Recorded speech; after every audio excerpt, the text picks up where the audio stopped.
Assalamualaikum warahmatullahi ta'ala wabarakatuh.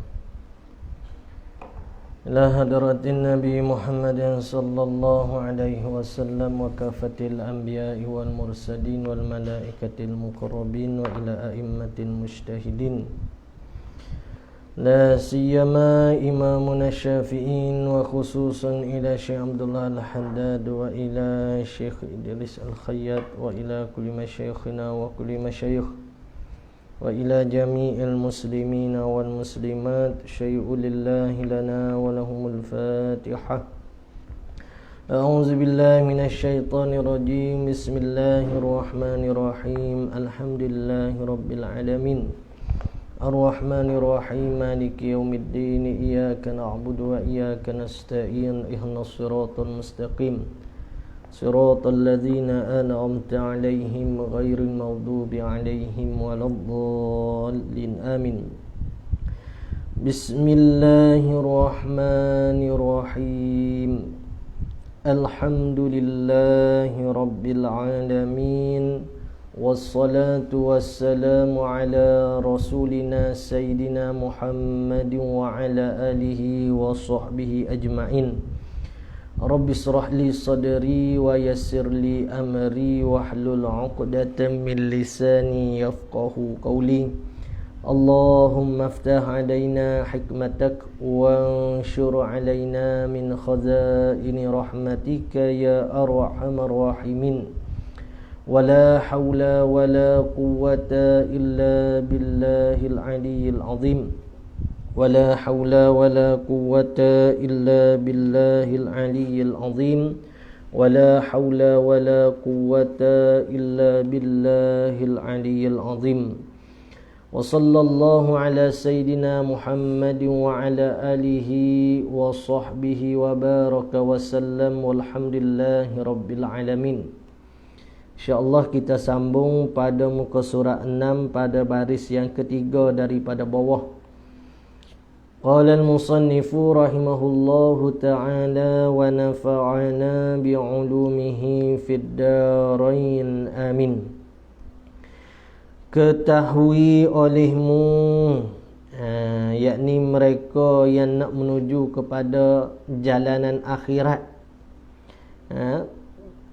ketahui olehmu bahawasanya tidak patut mendamping diri kepada Allah Ta'ala melainkan dengan barang yang mensyarak ia Allah akan barang yang itu atas lidah Rasulnya Rasul Allah.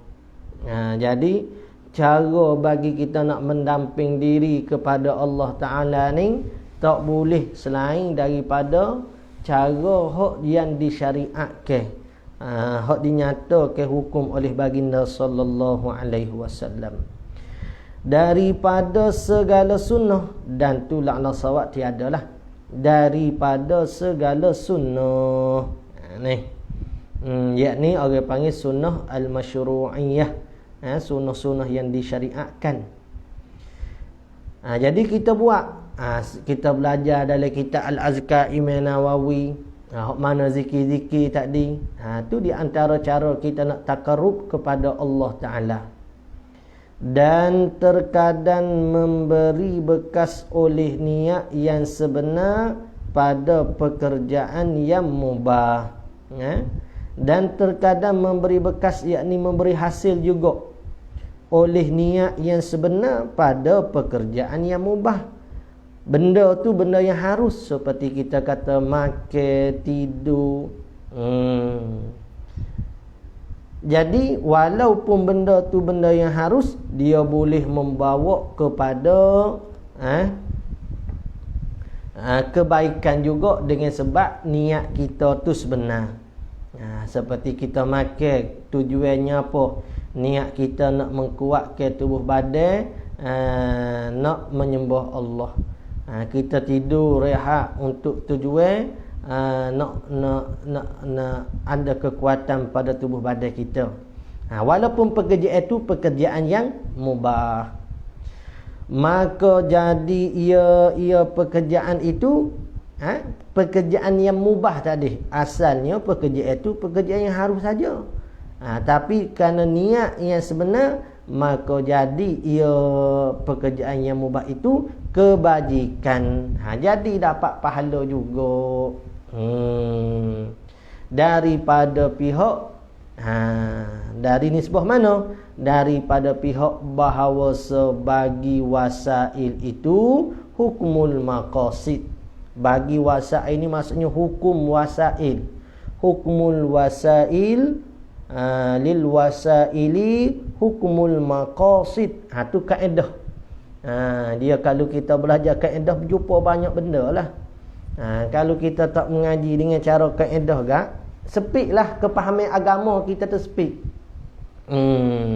Kerana kita tak boleh nak memahami ke Al-Quran hadis seperti mana mereka yang sampai tangga mustahil. Kita orang kata sahih pun sahih lah kita, orang kata dhaif pun dhaif lah kita, orang kata maudhu' pun maudhu' lah kita. Nampak? Jadi kita memerlukan huraya-huraya ulama. Salah satu huraya ulamanya, mereka membukukan kaedah-kaedah di dalam hukum syarak tadi. Di antaranya lil wasail hukmul maqasid, bagi tangga-tangga menuju kepada suatu tujuan kita, maka hukum dia tu seperti mana hukum bagi tujuan tadi. Jadi tujuan kitanya untuk apa? Untuk solat. Maka apa-apa yang berkaitan dengan tujuan untuk nak menyempurnakan solat, maka itu dikira ke ganjaran pahala di sisi Allah Ta'ala. Seperti sama jugalah dengan seperti kita kata masuk waktu wajib solat. Kita air tak ada, maka wajib kita cari air. Asal kita nak cari air, nak gali telaga ni harus. Tak cari, tak gali pun tak mengapa. Tetapi di atas dasar tujuan kita ialah nak mengerjakan ibadat solat, maka benda tadi harus, dia nak jadi wajib pula. Tengok, benda harus, gali telaga, cari air, beli air harus. Tetapi atas tujuan hak wajib, maka nak jadi wajib pula. Sebab itulah kita gunakan tasbih bagi nak zikrullah, tak ada masalah. Bahkan orang panggil benda tu benda yang kita kata boleh membawa kepada kebaikan, maka dia hukum dengan kebaikan. Dia hukum dengan kebaikan juga. Seperti mana kita makan tadilah. Makan tujuan nak mengkuatkan ibadat. Cuba tanya orang yang kita kata yang tak ambil kaedah-kaedah hukum syarak ni, kita tanya dia, kalau kita makan boleh pahala ke tak? Dia kata makan harus. Tapi saya makan niat nak kuat pada ibadat. Sunat ke tak? Dapat pahala ke tak saya makan? Dapat. Maka saya saat ni gunakan tasbih tadi atas tujuan orang panggil nak mengingati Allah Ta'ala dan nak mengkirakan zikir-zikir. Boleh ke tak? Boleh. Dia tak belajar kaedah susah lah. Orang belajar sikit ni, dia banyak benda dia tak berjumpa. Dia belajar sikit, banyak benda dia tak berjumpa. Dia berbeza dengan alim ulama kita. Habis sejenis fan, orang panggil mata pelajaran tu, mereka belajar belaka. Kemudian dia ambil kefahaman itu daripada guru. Guru daripada guru yang bersambung. Orang panggil silsilah tu kepada Nabi SAW. Kita ambil dengan cara kita pandai baca, kita pun baca kitab-kitab. Kalau kita baca kitab mazhab Syafi'i sekalipun, katakanlah, tetapi kita tak belajar daripada guru yang bermazhab dengan mazhab Syafi'i, yang kefahaman dia tu sama dengan musannif pengarang kitab tadi. Kita tak belajar, kita ambil faham sendiri, maka tak sampai maksud jugalah. Boleh faham ni? Tu satu teguran sedikit tu. Daripada pihak bahawa sebagi wasail itu hukum bagi maqasid, seperti mereka yang berniat ia mereka dengan makannya mereka tadi akan berkuat atas taat akan Allah Ta'ala. Orang tanya apa tujuan awak makan? Saya makan supaya saya dapat solat. Saya makan supaya saya dapat khusyuk dalam solat. Kalau saya tak makan, tak khusyuk. Sebab itulah bila makanan telah terhidar di hadapan kita, sedangkan kita ni bercita-cita dengan makanan tersebut, dalam keadaan kita ni pun lapar, maka agama kata apa? Makan dulu sebelum solat. Tiba-tiba orang yang tak faham dengan hukum, dia kata utama ke nafsu daripada seruan Allah. Dia tak faham. Dia buat warak ni dia panggil. Orang jenis gini buat warak. Padahal dalam hukum tu jelas, bila kita balik ke penatang sangat, rehat dululah seketika supaya kita masuk solat jangan jadi malas seperti mana sikap orang munafik masuk solat dalam keadaan malas, memaksakan diri. Biar kita masuk solat dalam keadaan yang rajin. Boleh faham molek ni. Seperti mereka yang berniat ia mereka dengan makannya akan berkuat atas taat akan Allah Ta'ala, dan dengan mendatangkan ahli mereka akan sebab pada dapat anak yang mengibadat akan Allah Ta'ala. Tengok, kita saat ni bertemu dengan ahli di sini maksudnya isteri kita lah. Kita pergi, orang panggil duduk bersama dengan isteri kita dalam satu bilik, tidur bersamalah. Kita tidur bersama isteri. Tujuannya apa kita tidur bersama isteri tadi tu? Tujuannya supaya nak dapatkan anak zuriat. Apa tujuan dapat anak zuriat ni? Nak masyhur diri ke? Tidak. Untuk anak zuriat kita ni kekal dengan melakukan ibadat kepada Allah Ta'ala. Jadi kita mendatangi ke perempuan kita, isteri-isteri kita tu ada dah habuan nafsu. Supaya makan, ada dah habuan nafsu, keinginan tu ada. Tetapi bila kita pergi di atas lillahi ta'ala, maka bersama dengan isteri itu merupakan pahala. Sebab itulah bila Nabi SAW sebut kata bersama dengan isteri itu pun merupakan satu sedekah, merupakan satu ganjaran pahala di sisi Allah Ta'ala. Puak sahabat ni hairan, ya Rasulullah, kalau katakanlah amal-amal lain yang kamu sebut kami faham, dengan zikir, dengan tahmid, dengan puji dapat pahala seumpama duk bersedekah juga. Tetapi bersama isteri ni, ya Rasulullah, nafsu kita pun ingin. Agama tak suruh pun kita tentu nak bersama dengan isteri kita. Maka bagaimana dikira ke pahala juga begitu, ya Rasulullah? Sahabat tanya di Nabi sallallahu alaihi wasallam. Maka Nabi jawab, tidakkah kalau kamu guna ke syahwat kamu, keinginan kamu saat ni, kemaluan kamu saat ni tu kepada benda yang zina, tidakkah jadi haram? Maka sahabat kata, bala, betul ya Rasulullah, haram. Maka sebaliknya pula lah, kalau kamu guna ke keinginan kamu saat ni tu dengan apa yang diredai oleh Allah, maka Allah Ta'ala memberi ganjaran disebabkan kamu melakukan itu seperti mana yang disuruhkan oleh Allah Ta'ala.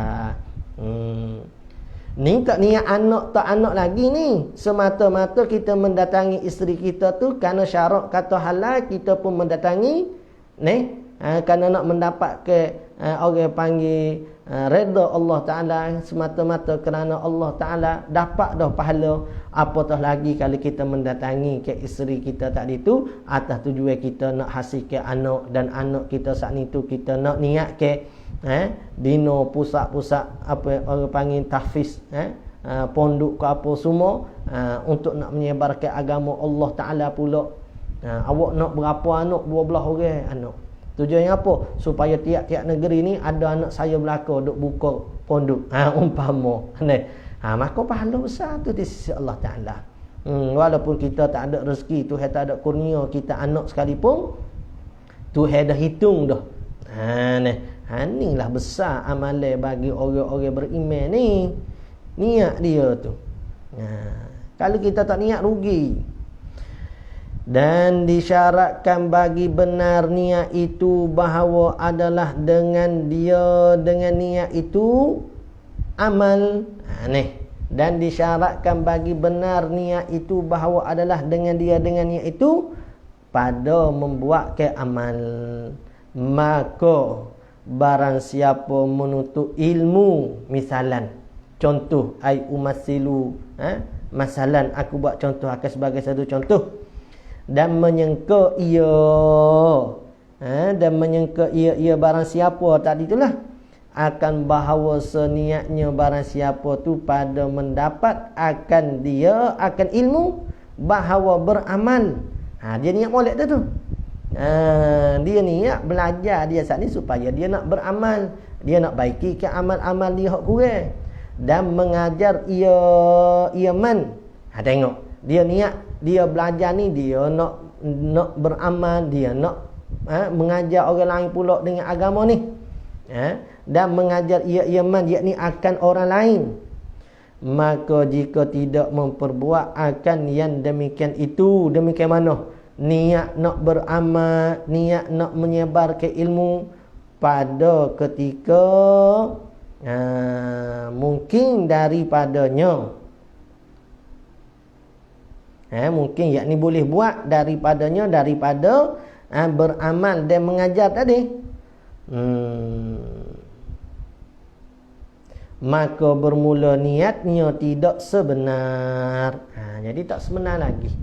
Duk belajar ke ilmu agama, dia tak niat kata dia nak belajar ni tujuan nak beramal, nak mengajar ke orang. Maka bermula niatnya barang siapa tadi tidak sebenar, seperti mereka yang menuntutkan dunia dan menyangka akan bahawasanya sungguhnya mereka itu menuntut mereka akan dunia kerana terkaya daripada manusia, yakni tujuan untuk tidak meminta dengan manusia dan bersedekah atas segala yang berhajat.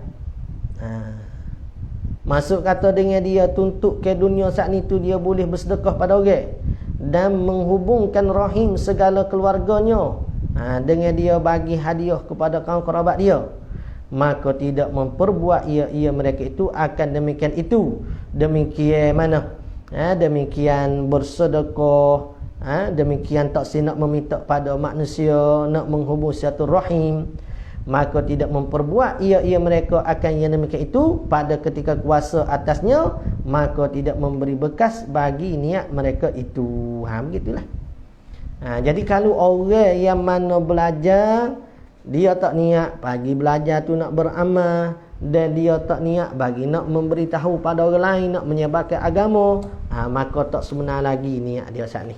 Sama jugalah orang yang menuntut ke dunia, mencari ke kekayaan. Dia cari ke kekayaan tadi tu, dia tak niat untuk supaya tak meminta dah dengan orang. Jadi dia tutup ke kerja. Tujuan apa? Tujuan saya tak nak meminta pada manusia. Tu satu sifat mahmudah agama suka. Kita tak meminta pada orang ni satu benda yang agama suka. Daripada setengah-setengah orang tu sifat dia suka dengan minta dengan orang. Tu kurang molek. Nampak? Dan bersedekah. Dia niat kata dia ada kerja ni, dia nak sedekah kepada orang. Dan dia nak hubung ke silaturahim. Jadi kalau dia tak niat pada benda tersebut, tidak memberi bekah bagi niat mereka tadi. Jadi kurang elok lagi lah dia nak cari ke pekerjaan tadi tu. Dan bermula niat itu tidak memberi bekas ia niat pada maksiat akan sesuatu. Tidak memberi bekah, yakni tidak memberi pengaruh pada maksiat dia. Seperti bahawasanya bersuci seperti bahawasanya bersuci itu tidak memberi bekas baginya pada najis aini. Najis aini ni diri najis. Kita bersuci, nampak ni? Kita basuh najis. Diri najis saat ni tu adakah dia akan terbersih? Tidak. Yang terbersihnya ialah anggota kita. Diri najis tu akan bersih ke? Tak akan bersih. tahi air kita cucu ke dengan air. Adakah tahi air tu akan jadi bersih? Tidak. Yang jadi bersihnya tempat yang kena najis tahi air tadi. Diri najis tadi tu dia tidak akan terbersih. Maka barang siapa muwafaqah, yakni bersamaan ia barang siapa akan seorang manusia atas mengumpat seorang Islam. Dia duduk bersama-sama dengan orang untuk mengumpat. Dan mendakwa ia barang siapa akan bahawasanya kosak ia barang siapa tu dengan demikian itu mengumpat memasukkan kesukaan atas hatinya, atas hati seorang, maka ia barang siapa tadi salah seorang daripada yang mengumpat. Ni KJA dia gapo, dia duduk mengumpat. Dia mengumpat. Dia tujuan dia mengumpat, tujuan apa? Dia mengumpat supaya dia tidak mengumpat, dia dengar orang mengumpat. Dia dengar orang mengumpat. Saat ni tujuannya apa? Niatnya nak bagi kesukaan bagi orang duk mengumpat tadi tu. Sebab ada orang mendengar, jadi sukalah dia. Jadi niat kita saat ni tu nak memasukkan kesukaan di atas hati orang beriman di dalam keadaan maksiat. Perbuatan maksiat tu tidak akan tersuci. Tidak akan jadi suci. Hak itulah saat ni hak di ayat tu. Niat kita pada benda maksiat tidak akan sama sekali memberi kesan kepada maksiat itu akan jadi baik. Tidak. Samalah seperti bila kita ambil air, kita cucu kepada najis sama sekali tidak akan jadi suci. Apa? Dan barang siapa diam ia barang siapa daripada menyuruh dengan makruf. Menyuruh dengan makruf ni, dengan benda hak Tuhan suruh lah. Solat, zakat, haji, sedekah, tu makruf. Dan larang daripada mungkar, maka tu tak ada lah sawabnya. Dan larang daripada mungkar, yakni dia diam juga. Pada benda makruf dia tak suruh, pada benda mungkar dia tak tegah. Macam mana orang ni? Dan mendakwa ia barang siapa akan bahawasanya sya'an tu. Niat ia barang siapa tu dengan diamnya. Diam daripada nak suruh kepada makruf. Tak suruh pun saya dia, mari kita pergi solat, mari kita tunai zakat. Tak suruh dengan makruf dan tak tegah dengan mungkar. Dia niatnya apa? Niat ia dengan diamnya akan memelihara daripada pecuh hati orang yang mengerja. Niatnya supaya saing dia tak terasa. Kenapa awak tak ada suruh saing semaya? Nanti kalau saya suruh ke dia terasa.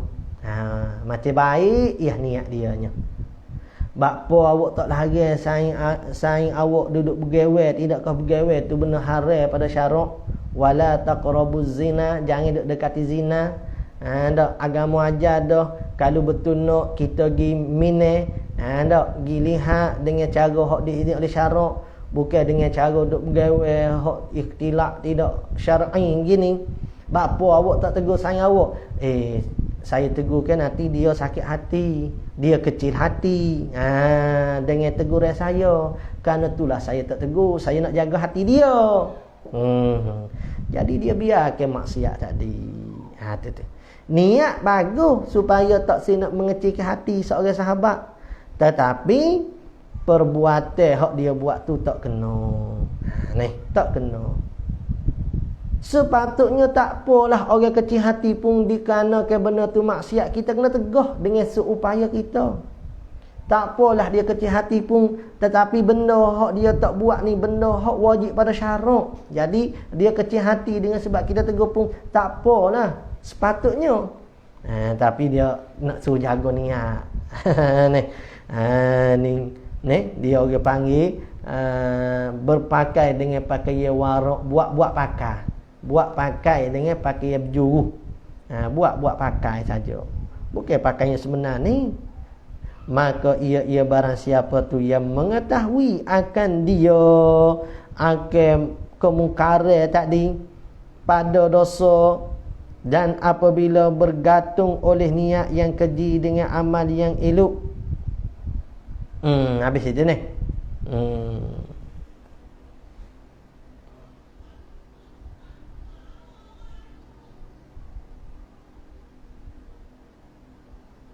Jadi hak tu benda yang tak kena pada syarak.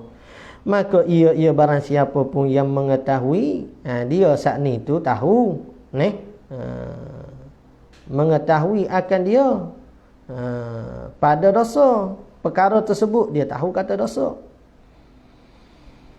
Dan apabila bergantung oleh niat yang keji dengan amal yang elok, tadi niat baik bergantung dengan maksiat, ni niat yang tak baik bergantung pada benda molek, nescaya memfasak ia niat, merosak niat akan dia akan pekerjaan yang elok tadi. Pekerjaan elok pun jadi rosak, dan menjadi ia niat akan amal yang elok itu jadi keji disebabkan niat dia saat ni. Niat dia semaya nak menunjuk riak. Tarkul amal li ajlin nas riyaun wal amalu li ajlin nas syirkun. Itu tak boleh. Kenapa awak tak sembahyang sunat? Tak boleh lah, takut jadi riak. Kita kena lawan benda tu, bukan kena tinggal ibadat. Ni setengah orang dia faham, bimbang jadi riak, kita kena tinggal ibadat. Salah. Tinggalkan amal kerana manusia tu dah riak. Tapi kalau buat amal kerana manusia tu panggil syirik. Wal amalu li ajlin nas syirkun. Ni bukan syirik kafir ni. Ni hok gaduh nak syirik kafir tu. Tak betul tu. Ni maksud kata syirik khafi lah. Ada kerosakan pada hati dia. Seperti mereka yang beramal ia akan amal yang soleh dan niat dengan demikian itu amal yang soleh mendapat akan harta. Buat amal soleh niat nak harta, ngingati tujuan nak makan, dan kemegahan dapat pujian manusia. Nampak berjuruh kata, kita hidup sedekah kok orang, kita pun ayat kok orang pun puji kita pun dapat kemegahan. Amal soleh tapi niat tu rosak, jadi amal tu akan jadi rosak. Maka bersungguh olehmu, kata musannif kita, hei saudaraku, dia seru tu, bersungguhlah kita semua bahawa adalah niat engkau pada taat engkau itu disimpankan atas menuntut keredaan wajah Allah Ta'ala jua. Disimpan yakni tertentu, dihasarkan niat kita tu hanya kerana Allah Ta'ala. Dan niatkan olehmu dengan barang yang mencapai engkau akan barangnya tu daripada segala perkara yang mubah. Mubah ni benar harus. Akan menolong atas taat akan Allah Ta'ala.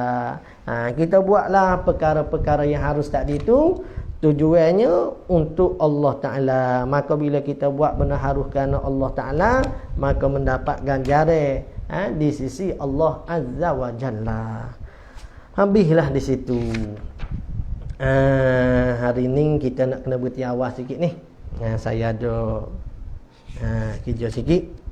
Ila angkol, ketahui olehmu bahawasanya ditasawurkan berhimpun pada amal yang oleh beberapa niat yang banyak, dan ada bagi yang beramal bagi tiap-tiap niat itu pahala yang sempurna. Wallahu a'lam wa ilmuhu atam. InsyaAllah kita akan sambung pula pada minggu hadapan hari Ahad. Sallallahu Rabbuna ala nuril mubin Ahmadal Mustafa Sayyidil Mursalin. Sallallahu Rabbuna ala nuril mubin Ahmadal Mustafa Sayyidil Mursalin wa ala alihi wa sahbihi ajma'in وعلى آله وصحبه أجمعين. A'udzubillahi minasyaitonirrajim. Bismillahirrahmanirrahim. Alhamdulillahirabbil alamin. Wassalatu wassalamu ala rasulina sayyidina Muhammad wa ala alihi washabihi ajmain. Allahumma anfa'na bima 'allamtana, rabbana zidna ilma, Allah faqihna fid din wa 'allimna ta'wil waj'alna min ibadikal mukhlisin waj'alna min awliyaika salihin. Rabbana atina fid dunya hasanah wa fil akhirati hasanah wa qina adzabannar. Wa sallallahu ala sayyidina Muhammad wa ala alihi washabbihi wa baraka wa sallam. Walhamdulillahirabbil alamin. Taqabbalallahu minna minkum.